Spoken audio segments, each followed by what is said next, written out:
ပဒေတာဖာမင် TikTok channel မှာကြိုးဆိုပါရခင်ဗျာငရုတ်ပင်တွေကိုပြောင်းရွှေ့စိုက်ပျိုးပြီးတဲ့နောက်အမြင့်စင်းမြန်စေခြင်းတလားအပင်တန်မာပြီးအပွင့်တွေများများပွင့်ကအသီးတွေဝေးဝေးဆာဆာထွက်စေခြင်းတလားဒီနေ့တော့ငွေကုန်ကြေးကြမများပဲအိမ်မှာအလွယ်တကူပြုလုပ်နိုင်တဲ့နည်းလမ်းလေးတစ်ခုကိုမျှဝေပေးသွားမှာဖြစ်ပါတယ်ဒီနည်းလမ်းကိုတင်ထားခြင်းရင်ဒီဗီဒီယိုလေးကိုလိုက်ပေးပြီးစစ်လုပ်ထားဖို့မမေ့ပါနဲ့နော်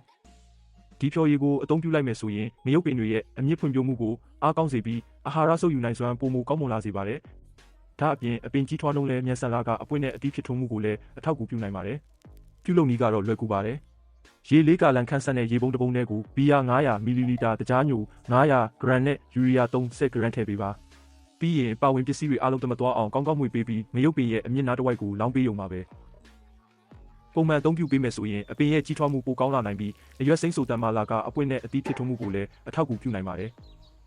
ငရုတ်ပင်စိုက်ပျိုးရာမှာအောင်မြင်မှုတွေပိုမိုရရှိစေဖို့ပဒေတာဖာမင်း TikTok channel ကို follow လုပ်ထားဖို့မမေ့ပါနဲ့နော်